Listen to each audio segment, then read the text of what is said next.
Good morning children. मैं कुसुमा नायर आप लोगों की हिंदी की अध्यापिका ऑनलाइन टीचिंग क्लास 2020-21 में स्वागत करती हूँ। बच्चों, आप लोगों ने पिछली कक्षा में क्षितिज पाठ्य पुस्तक का लासा की ओर पाठ पढ़ा था। आप लोगों को लासा की ओर पाठ के प्रश्नोत्तर भी दिए जाएंगे, जिसे आप अपनी हिंदी की कॉपी में लिख लेंगे। आज मैं आप लोगों को क्षितिज पाठ्य पुस्तक के काव्य खंड का पहला पाठ कबीर की साखियाँ पढ़ाने जा रही हूँ।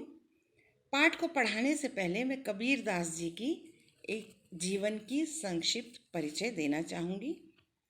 कबीर दास जी का जन्म सन 1398 में काशी में हुआ था। नीरू और नीमा नामक दंपति ने इनका पालन पोषण किया था।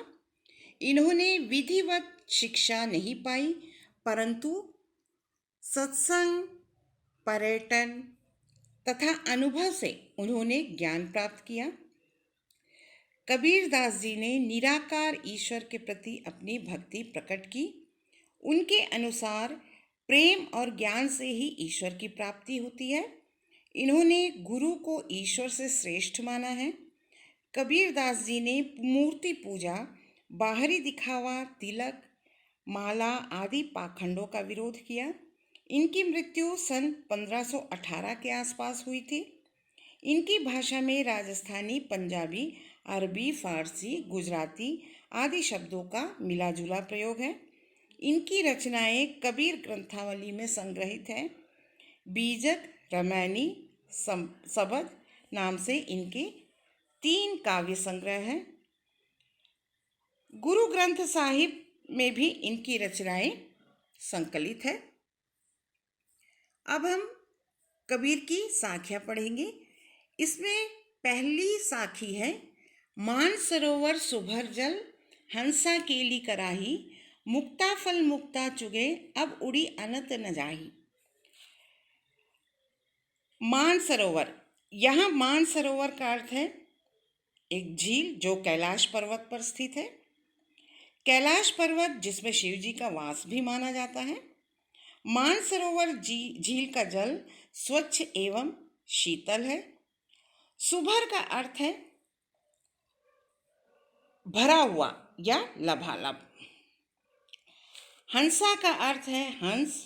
केली का अर्थ है क्रीड़ा या खेल। मुक्ता फल का अर्थ है मोती। मुक्ता का अर्थ है मुक्त होकर, आज़ाद होकर या स्वतंत्र होकर। चुगय मतलब चुगना। उड़ी उड़कर। अनंत दूसरे स्थान या जगह। इस दोहे में कबीरदास जी ने हंस की तुलना भक्त से की है और मानसरोवर की तुलना भक्त के हृदय से की है, जो भक्ति रूपी जल से भरा हुआ है। हंसा केली कराही, यहाँ हंस को आत्मा का प्रतीक माना है।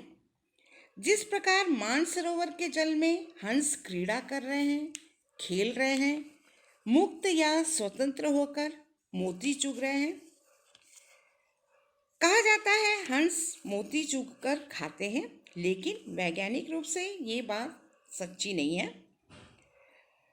हंस मानसरोवर को छोड़कर किसी दूसरी जगह नहीं जाना चाहते।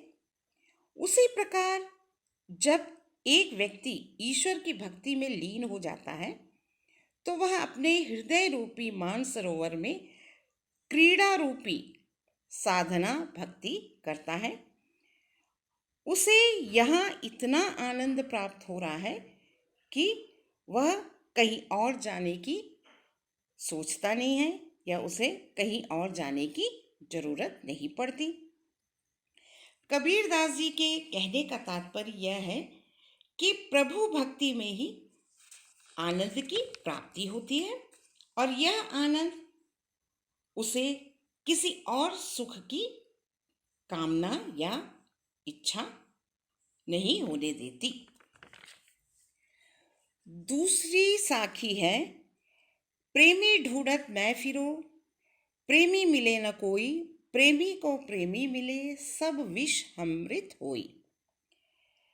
प्रेमी अर्थात प्रेम करने वाला, भक्त परमात्मा।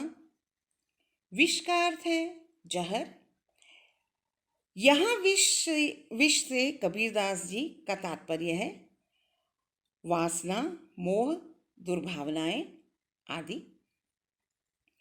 कबीरदास जी ने प्रस्तुत साखी में मनुष्य अर्थात आत्मा एवं प्रेमी यानी कि परमात्मा के मिलन से जीवन में होने वाले प्रभावों का वर्णन किया है।